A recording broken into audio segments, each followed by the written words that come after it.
പരുഷ സന്ധ്യയെ ചിരിച്ചു, മധ്യാന സന്ധ്യയെ ജ്വലിച്ചു, സായം സന്ധ്യയെ കഴുകി, ത്രികാല സന്ധ്യ പോൽ നിൻജന്മം.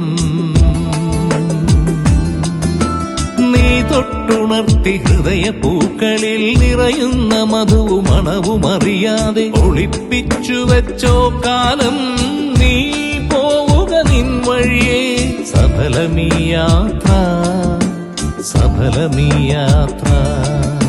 സ്വർഗദൂതിക നീ, ഭൂമിപുത്രി സർവം സഹേ.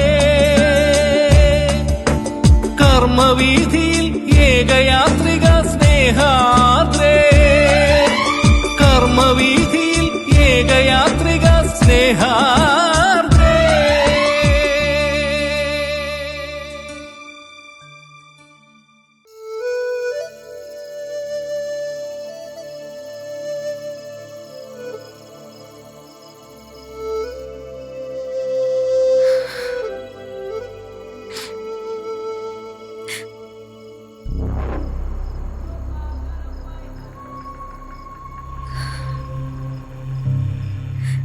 പ്രിയപ്പെട്ട അച്ഛനും അമ്മയ്ക്കും എന്നോട് ക്ഷമിക്കണം. ഞാനിവിടെ നിന്നും പോവുകയാണ്.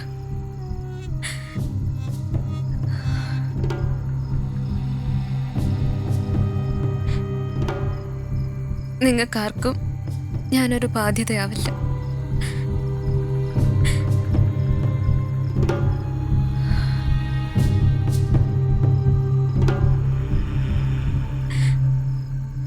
ഇനി ആരും എന്നെ അന്വേഷിക്കരുത്.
കൊച്ചെ, നീ ഏതാ?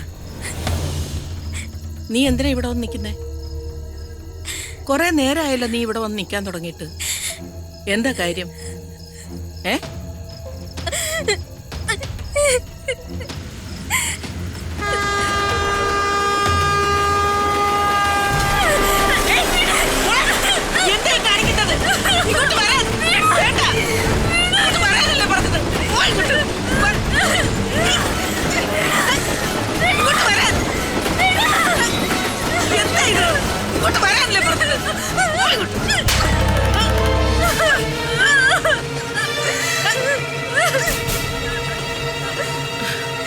എനിക്ക് എന്റെ കുഞ്ഞിനെ ജീവിക്കണ്ട.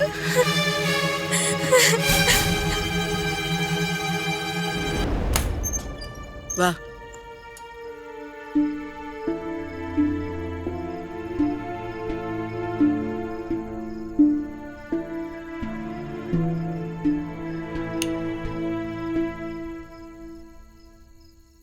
നീ ഇവിടെ ഇരിക്കേ.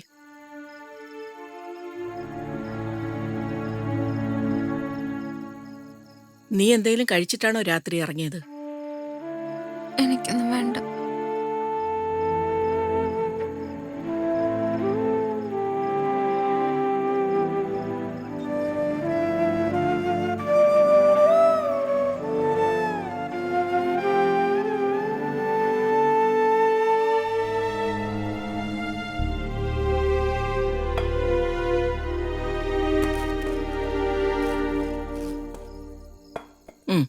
ഇത് കഴിക്കേ. നീ ഒന്നും കഴിക്കാതെ വീട്ടിൽ നിന്ന് ഇറങ്ങിയെന്ന് എനിക്കറിയാം. എനിക്ക് വേണ്ട അമ്മ. കഴിക്കടി പെണ്ണെ. പറയുന്ന അനുസരിച്ചോണം കേട്ടോ.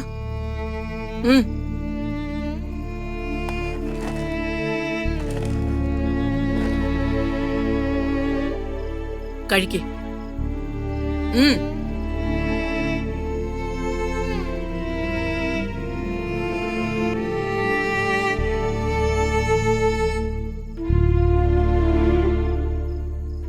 എന്താ നിന്റെ പേര്? മായ. എവിടെയാ നിന്റെ സ്ഥലം? ഇവിടെ അടുത്ത് വല്ലതും ആണോ? അത് 10-20 കിലോമീറ്റർ പോണം. നീ പിന്നെങ്ങനെ ഇവിടെ എത്തിയത്? ഞാനൊരു ഓട്ടോയിലാ വന്നത്. ഈ സ്ഥലം എങ്ങനെയാ നീ കണ്ടെത്തിയേ? ബസ്സിലൊക്കെ പോകുമ്പോ ഈ സ്ഥലം ശ്രദ്ധിച്ചിട്ടുണ്ട്. അവിടെ റെയിൽവേ ട്രാക്കും കണ്ടിട്ടുണ്ട്. അത് ശരി. അങ്ങനെയാണല്ലേ ചത്തുകളയാനായിട്ട് ഓരോ പിള്ളേരും ഇവിടേക്ക് വരുന്നത്. കഴിക്ക്.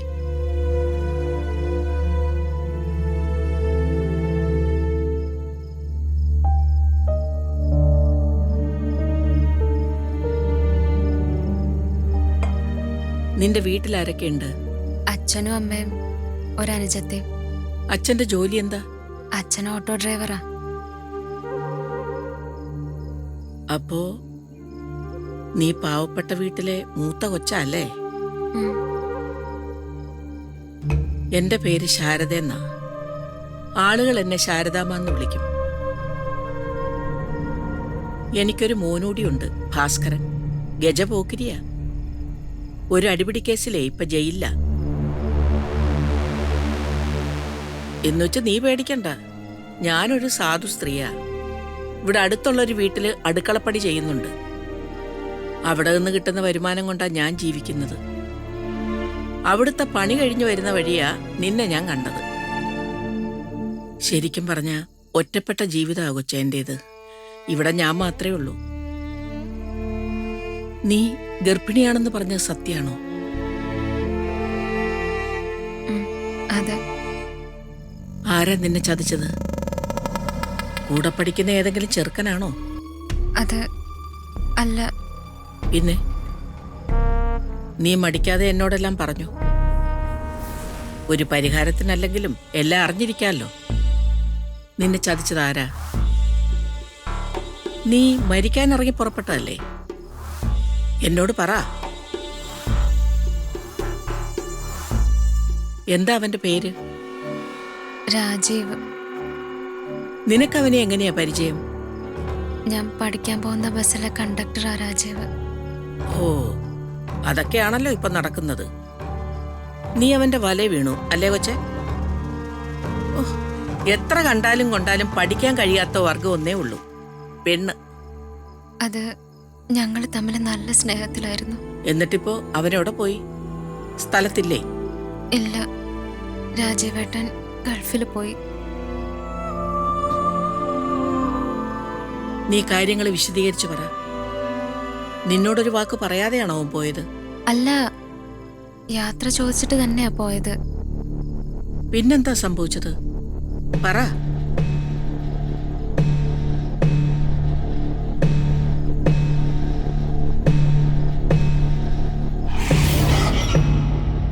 എനിക്കിത് വിശ്വസിക്കാൻ പറ്റുന്നില്ല. രാജീവേട്ടൻ നാളെ ഗൾഫിൽ പോകുന്നോ? എന്താ എന്നോട് ഇങ്ങനെ ഒരു കാര്യം പറയാതിരുന്നത്? പെട്ടെന്നുള്ള യാത്രയല്ല, രാജീവേട്ടൻ നേരത്തെ തീരുമാനിച്ചുറപ്പിച്ചിട്ട് എന്നോട് പറയാതിരുന്നതാ. ഞാൻ നിന്നോട് നേരത്തെ പറഞ്ഞതല്ലേ ഗൾഫിൽ പോകുന്ന കാര്യം. അതിനായുള്ള എന്റെ ശ്രമത്തെക്കുറിച്ചും അവിടെയുള്ള ചെറിയച്ഛൻ ഒരു വിസ ശരിയാക്കി തരുമെന്ന കാര്യം നിന്നോട് ഞാൻ പറഞ്ഞിരുന്നു. അതൊക്കെ ശരി തന്നെ, പക്ഷേ നാളെ പോകുന്ന കാര്യം എന്നോട് പറഞ്ഞിട്ടില്ലായിരുന്നു. ചെറിയച്ഛൻ പെട്ടെന്ന് വിസ ശരിയായ കാര്യം വിളിച്ചു പറഞ്ഞത്. ഞാൻ 2-3 ദിവസം ഈ വിവരം അറിഞ്ഞിട്ട് നിന്നോട് എങ്ങനെ ഈ വിഷയം പറയുമെന്നുള്ള വിഷമത്തിലായിരുന്നു ഞാൻ. ഇനി പറയാതിരിക്കാൻ പറ്റില്ലല്ലോ. നാളെ രാവിലത്തെ ഫ്ലൈറ്റിലാ ഞാൻ ദുബായിക്ക് പോകുന്നത്. അപ്പോ എന്നെ മറന്നിട്ടാണോ രാജവേട്ടൻ പോകുന്നത്? നമ്മൾ തമ്മിലുള്ള ബന്ധം അത്രമാത്രേ ഉള്ളൂ? എടോ മായ, നീ ഒരു കാര്യം മനസ്സിലാക്കണം. നീ ഇപ്പൊ പഠിച്ചുകൊണ്ടിരിക്കുക. നിന്റെ വിവാഹത്തിന് ഇനിയും കുറച്ച് വർഷങ്ങൾ വേണ്ടി വരും. ആ സമയം പുറത്തു പോയി എനിക്ക് 10 കാശ് സമ്പാദിക്കണം. എന്തായാലും എന്റെ വീട്ടുകാർ നമ്മുടെ കല്യാണത്തിന് സമ്മതിക്കുന്ന നീ കരുതണ്ട. എന്തായാലും അവർ സമ്മതിക്കില്ല. ഞാനൊരു ഓട്ടോ ഡ്രൈവറിന്റെ മകളാണെന്ന് അറിഞ്ഞോണ്ടല്ലേ രാജീവേട്ടൻ എന്നെ സ്നേഹിച്ചത്. പിന്നെന്താ ഇപ്പോ ഇങ്ങനൊക്കെ പറയുന്നേ? വീട്ടുകാരുടെ സമ്മതത്തോടുള്ള വിവാഹം ഞാൻ പറഞ്ഞത്. അത് നടക്കാത്ത സ്ഥിതിക്ക് ഞാൻ കുറച്ച് കാശ് സമ്പാദിച്ച് മടങ്ങി വന്ന് ഒരു വീട് വാങ്ങണം. എന്തായാലും വിവാഹശേഷം നമ്മൾ ഒന്നിച്ച് ജീവിക്കും. എന്റെ വീട്ടുകാരെ എതിർത്താലും കുഴപ്പമില്ല, നിന്റെ വീട്ടുകാരുടെ പിന്തുണ ഉണ്ടാവും. നമുക്കത് മതിയിടൂ. നമ്മൾ ഒരേ സമുദായക്കാരായതുകൊണ്ട് എന്റെ അച്ഛനും അമ്മയും ഒരിക്കലും എതിർക്കില്ല. ഞങ്ങളെക്കാളും ഉയർന്ന നിലയിലല്ലേ രാജീവേട്ടന്റെ കുടുംബം. എല്ലാ കാര്യവും മുൻകൂട്ടി പ്ലാൻ ചെയ്ത് തന്നെയാണ് എൻ്റെ ഈ തീരുമാനം. അല്ലാതെ നിന്നെ ഉപേക്ഷിച്ച് ഞാൻ ഗൾഫിൽ പോകുന്നതല്ല. നമ്മൾ ജീവിതകാലം മുഴുവനും ഒരുമിച്ച് ജീവിക്കേണ്ടവരാണ്.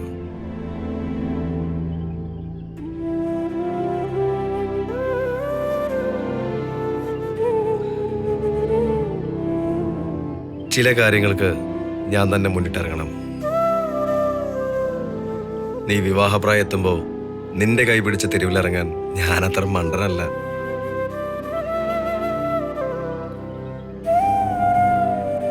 പക്ഷേ അവിടെ ചെന്നിട്ട് രാജീവേട്ടൻ എന്നെ മറന്നുപോയാലോ? എനിക്ക് അങ്ങനെ ഒരു പേടിയുണ്ട്. നിനക്ക് അങ്ങനെ ഒരു പേടിയുണ്ടോ? ശരിക്കും നീ അങ്ങനെ കരുതുന്നുണ്ടോ? എന്തുകൊണ്ടങ്ങനെ കരുതിക്കൂടാ? രാജീവേട്ടൻ ഇവിടുന്ന് പോയാ മറ്റൊരാളായി മാറും. ഒരുപാട് പണം സമ്പാദിച്ചു കഴിയുമ്പോ തോന്നും, എന്തിനാ ഈ പാവപ്പെട്ട പെണ്ണിനെ കെട്ടുന്നതെന്ന്. ഗൾഫുകാരന് നല്ല കാശുള്ള പെണ്ണ് വീട്ടിന്ന് ആലോചന വരും, പിന്നെ എന്നെ വിളിക്കാതാവും. അതൊക്കെ എനിക്ക് താങ്ങാൻ പറ്റുന്ന കാര്യമല്ല. അങ്ങനെ നീ ചിന്തിച്ചാ നിനക്ക് ഞാനൊരു ഉറപ്പ് തന്നിട്ട് പോവാം. എന്തുറപ്പ്? ആരും അറിയാതെ ഞാൻ ക്ഷേത്രനടയിൽ വെച്ച് നിന്റെ കഴുത്തിൽ താലി കിട്ടിയ പോരെ? അത് നീ അഴിച്ച് സൂക്ഷിച്ചാൽ മതി. അത് തന്നെ വലിയ ഉറപ്പല്ലേ? പിന്നെ നീ എന്റെ ഭാര്യയായി കഴിഞ്ഞു. നിന്നെ മറന്ന് മറിച്ച് ചിന്തിക്കേണ്ട കാര്യമില്ലല്ലോ. എന്ത് പറയുന്നു നീ? അതിന് ഇനി സമയമില്ലല്ലോ. സമയമില്ലാത്ത എന്താ? ഇതാണ് അതിന് പറ്റിയ ഏറ്റവും നല്ല സമയം. ഇപ്പൊ ക്ഷേത്ര പരിസരത്ത് ആരും ഉണ്ടാവില്ല, നമ്മൾ മാത്രമേ കാണൂ. രാജീവേട്ടൻ എന്താ തമാശ പറയണോ? നീ വേഗം വാ. നിന്റെ മനസ്സിലൊരു വേദന ഉണ്ടാക്കി ഞാൻ പോവില്ല. വാ, വാടോ, വാ.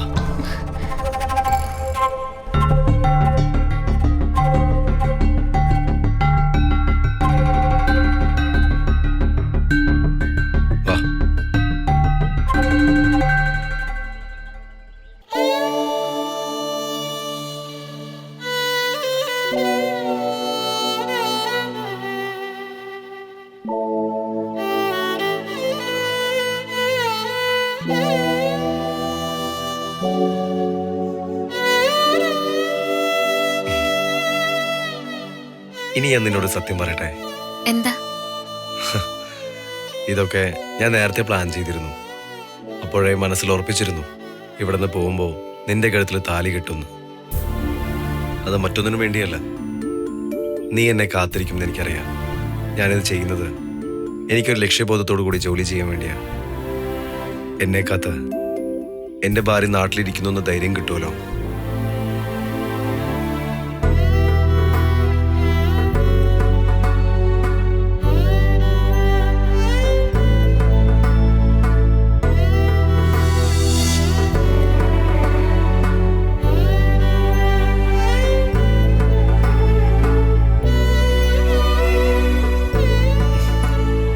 നീ നന്നായി പ്രാർത്ഥിക്കേ. നമ്മുടെ ബന്ധുക്കൾ സഹകരിച്ച ഇനിയൊരു വിവാഹം കൂടെ നമുക്കുണ്ടാവും. പക്ഷേ നമുക്ക് നമ്മുടെ വിവാഹം ഇന്നാണ്. അതിന് ദൈവം മാത്രം സാക്ഷിയായ മതി.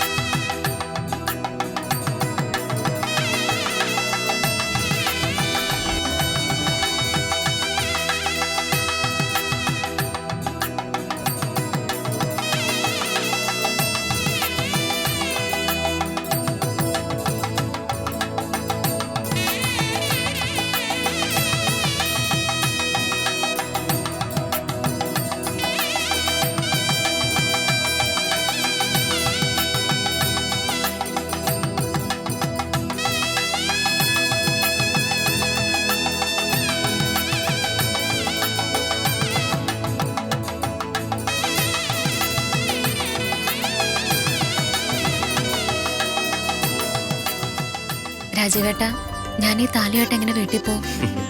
അതിനെന്താ, താലി കെട്ടിയത് നമ്മുടെ മനസ്സിലുണ്ടായാൽ മതി. ഇനി നീ ആ താലി അഴിച്ച് ബാഗിൽ സൂക്ഷിച്ചാൽ മതി. ഞാൻ കുറച്ചു നേരം കഴിഞ്ഞിട്ടേ താലി ഊരൂ. എന്നാ വാ, നമുക്ക് പോവാം. പോയിട്ട് നാളത്തേക്കുള്ള പാക്കിങ് ചെയ്യാനുണ്ട്.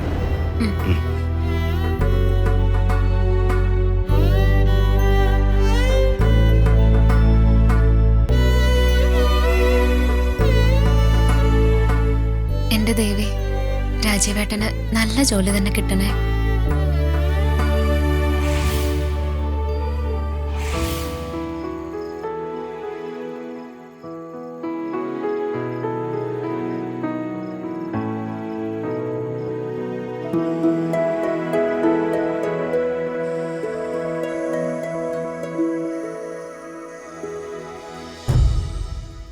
മായച്ചിക്ക് ഇതുവരെ കിടക്കാറായില്ലേ?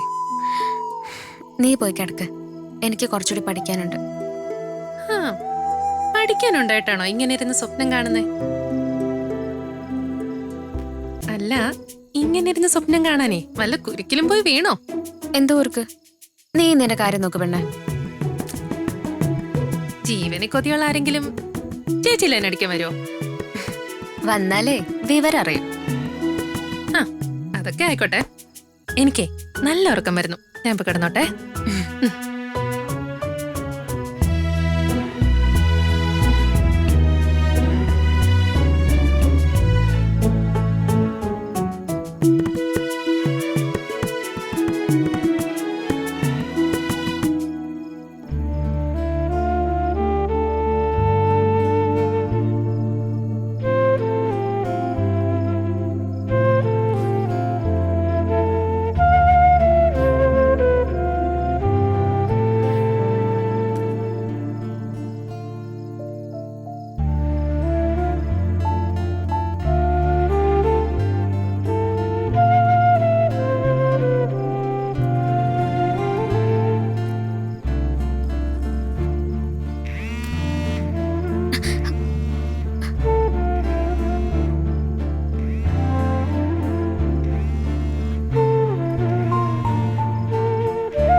നീ ഉറങ്ങിയോ? ഇല്ല. ഞാൻ നാളെ രാവിലെ പോവല്ലേ. എനിക്ക് തന്നെ ഒരിക്കലും കൂടെ കാണണമെന്നുണ്ട്. ഇപ്പോഴോ? ഞാൻ നിന്റെ വീടിന്റെ പുറകിൽ നിൽപ്പുണ്ട്. അയ്യോ, നീ പുറത്തേക്ക് വാ. അല്ലെങ്കിൽ 2-3 വർഷം കഴിഞ്ഞാലേ കാണാൻ പറ്റൂ. എനിക്ക് നിന്നോട് കുറച്ച് കാര്യങ്ങൾ സംസാരിക്കാനുണ്ട്. എടോ, നീ എന്റെ ഭാര്യയല്ലേ, പിന്നെ എന്തിനാ പേടിക്കുന്നേ? ഇങ്ങോട്ട് വാടോ.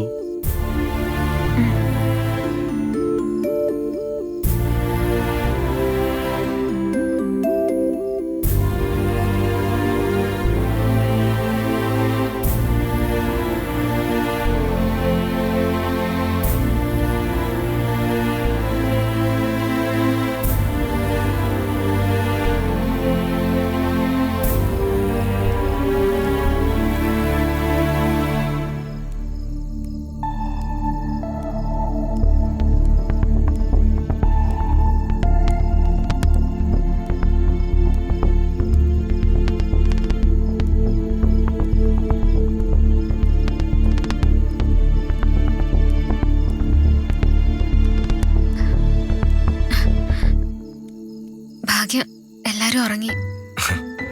അതല്ലേ ഞാൻ വൈകി വന്നേ. നാളെ ഞാൻ പോവല്ലേ. നിന്നെ ഒന്നുകൂടെ കാണണമെന്ന് എനിക്ക് തോന്നി. നാളെ കാണാൻ എന്താ അവസരം കിട്ടില്ലേ? നാളെ ഞാൻ പോകുമ്പോ എൻ്റെ കൂടെ ബന്ധുക്കളൊക്കെ ഉണ്ടാവും. അല്ലെങ്കിൽ പോകുന്ന വഴിക്ക് കാണായിരുന്നു.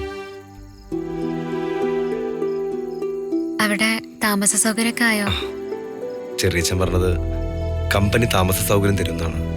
നല്ല സാലറി ഉണ്ട്. ഞാൻ കരുതുന്നത് 2 വർഷം 2 വർഷം കൊണ്ട് കാശുണ്ടാക്കണം. അത് കഴിഞ്ഞ് മടങ്ങി വരണം. അപ്പോ എനിക്ക് കല്യാണപ്രായമായിട്ടുണ്ടാവുമല്ലോ. എനിക്ക് ആ സമയം എൻ്റെ ഭാര്യയെ കാണാൻ വരാലോ. അപ്പോഴും നമ്മൾ ആരോടും ഒന്നും പറയാതിരുന്നാൽ മതി. നീ ഡിഗ്രിയൊക്കെ കഴിഞ്ഞ ശേഷം നിനക്ക് വിവാഹാലോചനകളൊക്കെ വരുമ്പോ നീ എന്നോട് പറഞ്ഞാൽ മതി. അപ്പൊ ഞാൻ വന്ന് നിന്നെ കെട്ടും. അപ്പോ 4-5 വർഷം കഴിയും. ആ സമയമാകുമ്പോ രാജീവിന്റെ കയ്യിൽ ലക്ഷങ്ങൾ കാണും. ഒരു പോഷ് കാറും വീടും പറമ്പും ഒക്കെ വാങ്ങും. അവിടേക്കായിരിക്കും നിന്റെ കൈയും പിടിച്ചേം വരിക. പിന്നെ നമ്മുടെ ജീവിതം മാറില്ലേ? അവിടെ ചെന്നാൽ ഉടനെ എനിക്ക് മെസ്സേജ് അയക്കണം. വിളിക്കണ്ട, മഞ്ജു എപ്പോഴും കൂടെ ഉണ്ടാവും. ചെന്നിറങ്ങിയ ഉടനെ മെസ്സേജ് ഇടണം. എന്റെ പെണ്ണെ, ഇനി എന്നാ ഒന്ന് നേരി കാണുക. രാജവേട്ടൻ വരുമ്പോ. എപ്പോഴും നീ എന്റെ ഓർമ്മയിൽ തന്നെ ജീവിക്കണം.